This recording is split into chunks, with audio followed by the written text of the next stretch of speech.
بسم اللہ الرحمن الرحیم۔ السلام علیکم ورحمۃ اللہ وبرکاتہ۔ ڈیئر اسٹوڈنٹس، امید ہے سب خیریت سے ہوں گے انشاءاللہ تعالی۔ جس طرح کہ ہم پہلے پڑھ چکے ہیں، منتخب آیات میں سے دوسرا اور تیسرا پہلا آیات سب پڑھ چکے ہیں۔ اب پڑھیں گے انشاءاللہ منتخب آیات کا چوتھا آیت جو ہے وہ کون سا ہے؟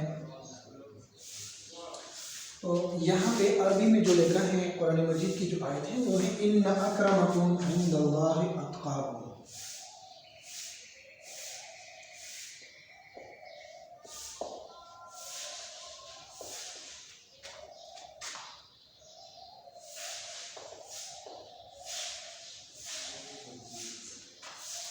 ان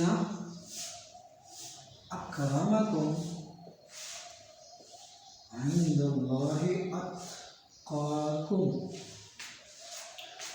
ان جب بھی آتا ہے تو اس کا مطلب یہ ہوتا ہے بے شک۔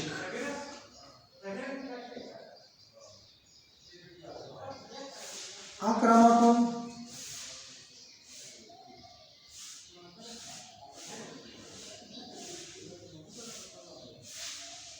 تمہاری عزت، عزت کو اکرم کہتے ہیں، تمہاری عزت عند اللہ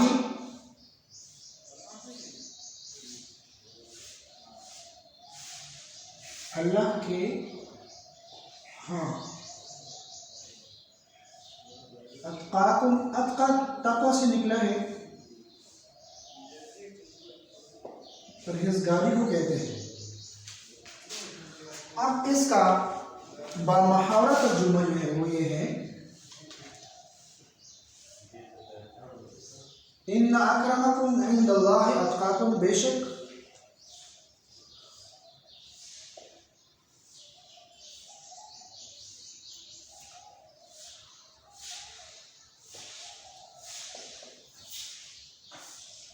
تمہاری عزت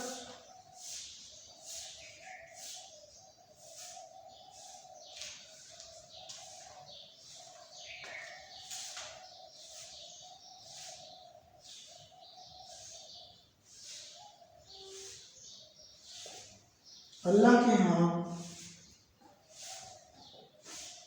پرہیزگاری میں ہے۔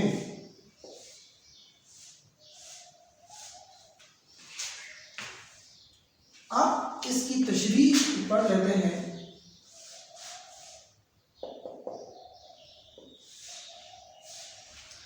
تشریح میں سب سے پہلے یہاں پہ بات ہو رہی ہے، زیادہ زور دیا جاتا ہے، وہ ہے تقوی۔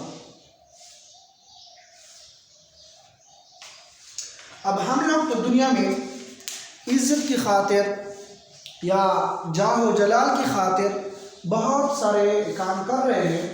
اب اللہ کے ہاں یا اسلام کے ہاں ہماری پرہیزگاری یا ہمارے تقوی کے قابل قدر ہے کہ نہیں؟ یا ہماری یہ جو عزت ہے، ہماری عزت کس چیز سے بڑھتی ہے؟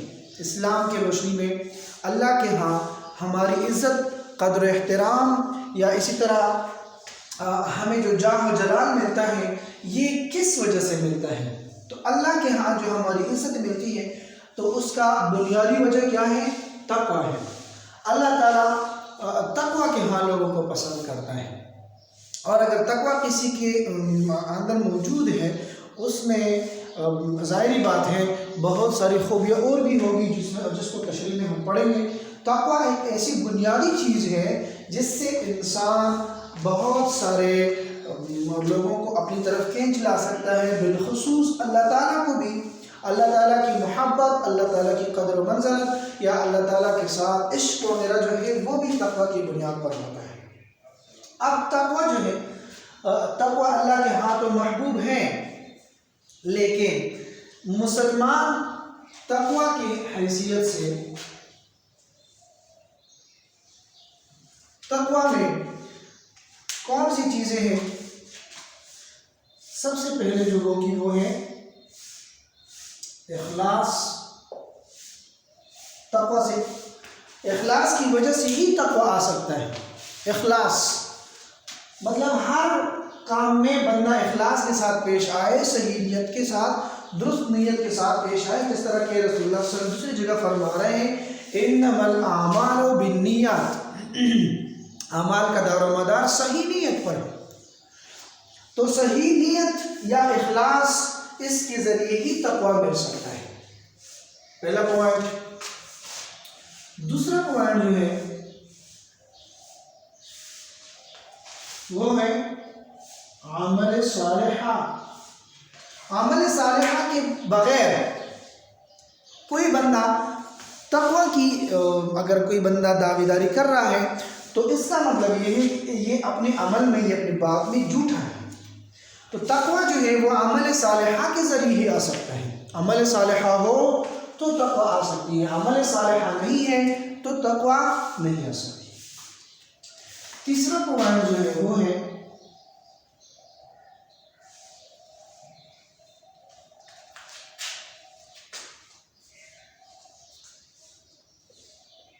مداوات عمل، مداوات عمل، یعنی ہمیشگی کے ذریعے بھی انسان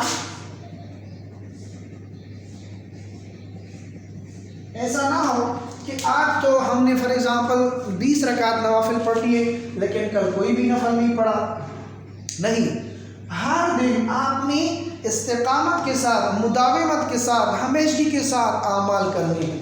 تو اعمال آپ کے مداومت کے ساتھ ہو، ہمیشگی کے ساتھ ہو، تب وہ تقویٰ تک پہنچ سکتے ہیں۔ تقویٰ میں جو بنیادی ارکان ہیں وہ اخلاص بھی ہے، عمل صالحہ بھی ہے، لیکن ان اعمال پر آپ نے مداومت اختیار کرنی ہے، ہمیشگی اختیار کرنی ہے۔ اور اس کے بعد تقویٰ جو آتا ہے تو پریشانیوں میں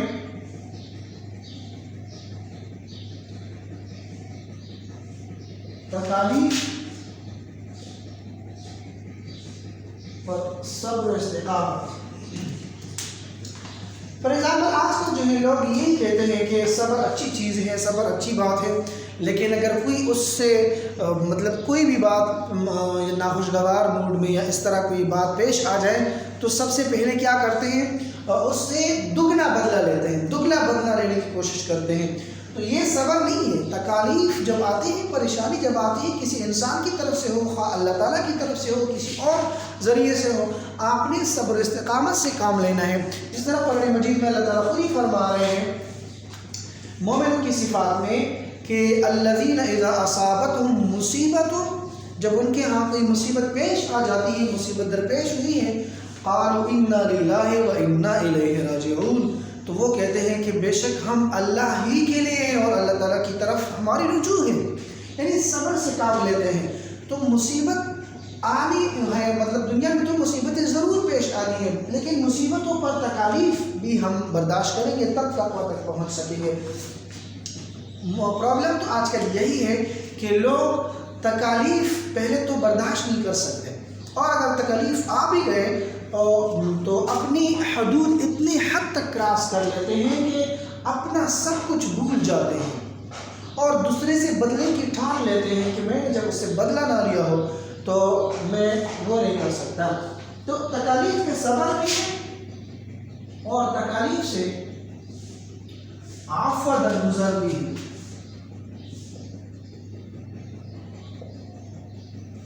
اگر اللہ تعالیٰ کی طرف سے کوئی تکلیف ہے تو آپ نے صبر اختیار کرنی ہے، اور اگر یہ تکلیف پریشانی کسی انسان کی طرف سے ہے تو اس انسان کی آپ نے عفو اور درگزر اختیار کرنی ہے، عفو اور درگزر سے کام لینا ہوگا،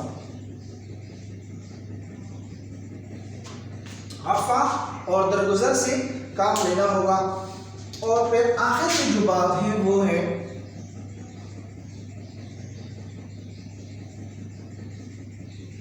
آخری بات جو ہے وہ ہے اجتناب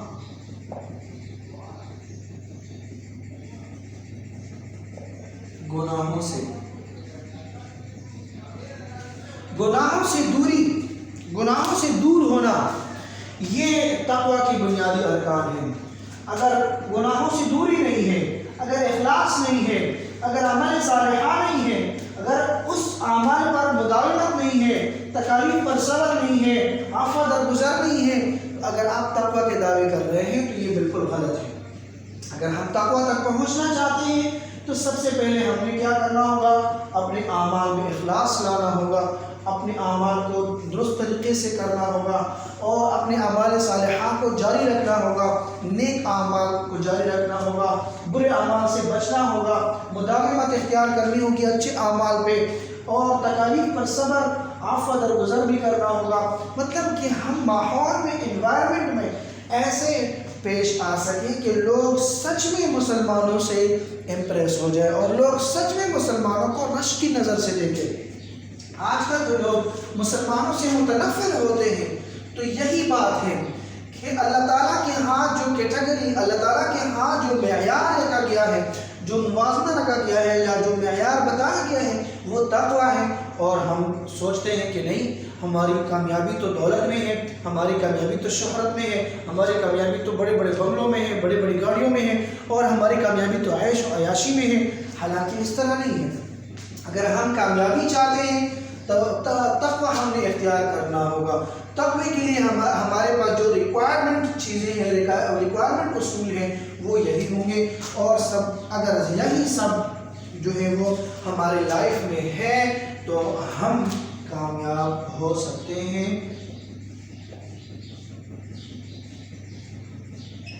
ہم کامیاب و کامیاب ہو سکتے ہیں، اللہ تعالیٰ کے ہم محبوب بن سکتے ہیں، اللہ تعالیٰ کے ہم بلند مقام بھی پا سکتے ہیں۔ تو ہماری دنیا اور آخرت کی کامیابی، دنیا اور آخرت میں فلاح، دنیا اور آخرت میں ہماری عزت و قدر و احترام اللہ تعالیٰ نے تقویٰ میں ہی رکھی ہے۔ اور تقویٰ آتی ہے کن چیزوں سے؟ ان امور سے۔ ہم نے ان امور کو اختیار کرنا ہوگا۔ یہ تقویٰ پر ایک آیت ہے۔ اب آتے ہیں نمبر 5۔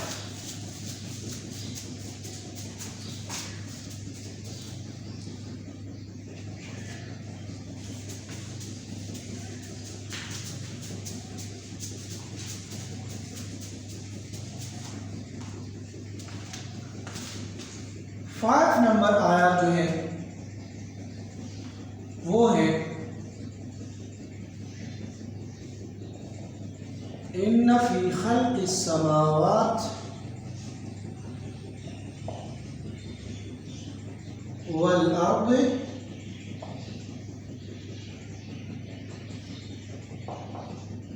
واختلاف الليل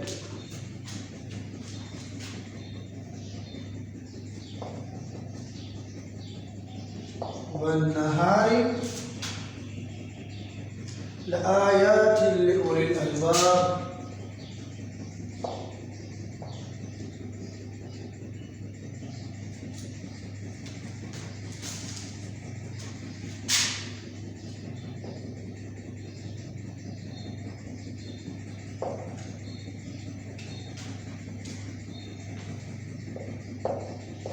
اس کا پہلے اس کا ترجمہ وغیرہ پڑھ لیتے ہیں، پھر اس کی تشریح کر لیں گے۔ ان فی خلق السماوات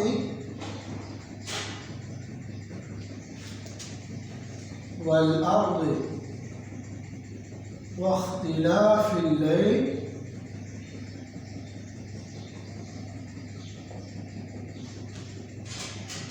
والنهار لآيات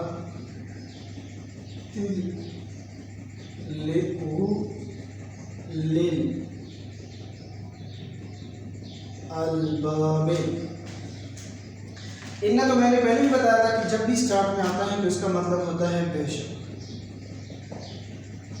فی اس میں، اب فی خلق کی ایک ہی معنی لیں گے پیدائش میں، سماوات آسمان، والارض ارض زمین، پھر سے اور اختلاف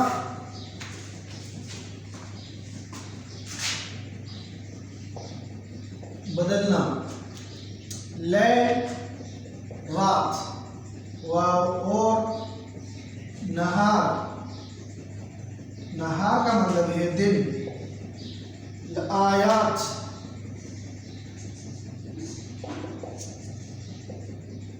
نشانیاں،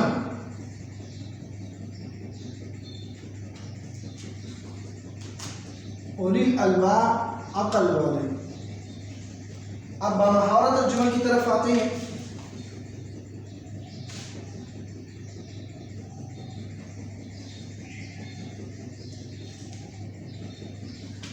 بے شک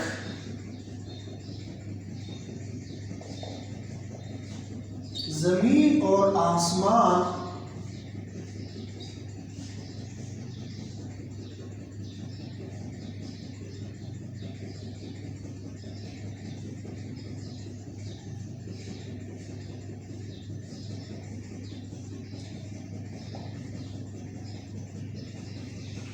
بے شک زمین اور آسمان کی پیدائش میں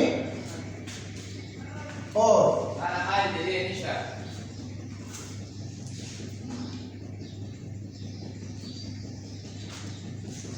دن اور رات کے بدلنے میں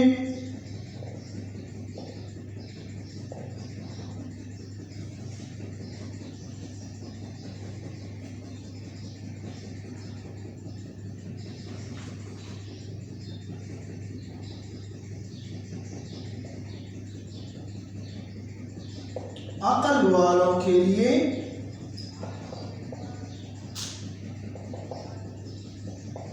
نشانیاں ہیں۔ اب دیکھیں، ان بے شک فی اس میں خلق پیدائش، سماوات آسمانوں کی جمع ہے، اب زمین ہے، اختلاف ڈفرنٹ بدلنا، لیل رات نہار دن، آیات نشانیاں، اولی الالباب عقل والے۔ اب اس کی بمحاورہ ترجمہ، ان فی خلق السماوات والارض، بے شک پیدائش زمین اور آسمان یا آسمان اور زمین کے پیدائش میں، اور اختلاف اللیل والنہار، ڈفرنٹ یا بدلنے والے دن اور رات میں، کبھی رات آتی ہے کبھی دن آتی ہے، تو اب اس کے بدلنے میں آیات بہت ساری نشانیاں ہیں، بہت ساری عبرت کی باتیں ہیں۔ کن کے لیے؟ لِأُولِي الْأَلْبَابِ، جن کے ہاں عقل ہو، جو سمجھنے والے ہو، سمجھنے والے لوگوں کے لیے ان میں نشانیاں ہیں، عبرت کی نشانیاں ہیں۔ اب یہاں پہ دو باتوں کی وہ تشریح کریں گے انشاءاللہ کہ دیکھیں اللہ تعالیٰ کے پیدائش زمین اور آسمان یا اسی طرح رات اور دن کے بدلنے سے کیا ہوتا ہے۔ سب سے پہلے وہاں پہ عبرت ہے، نصیحت ہے، اور ہمارے لیے عقل کی بات ہے، اس میں سمجھنے کی بات ہے، سوچنے کی بات ہے، غور و فکر کی بات ہے۔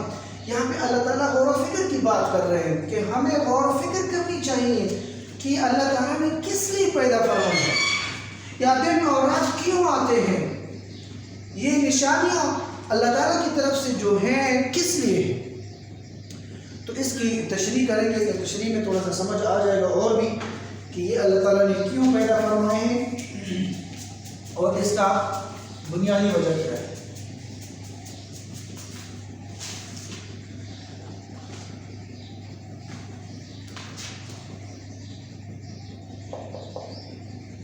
تشریح،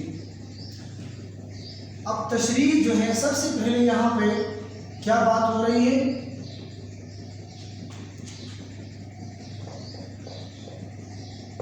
غور و فکر کی۔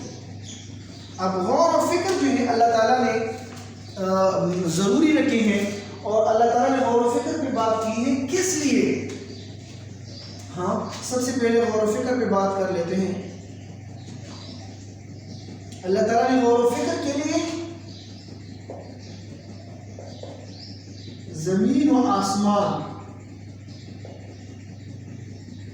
کی پیدائش مثال دی ہے۔ اب دوسرا، اللہ تعالیٰ نے جو مثال دیا ہے وہ ہے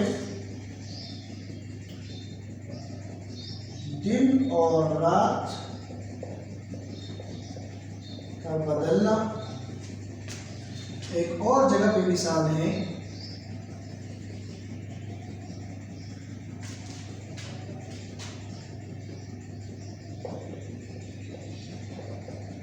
یہ کائنات کا تمام نظام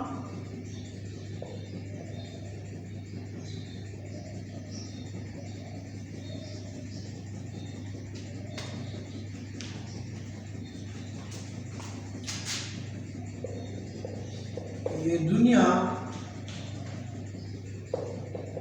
میں رہنے والے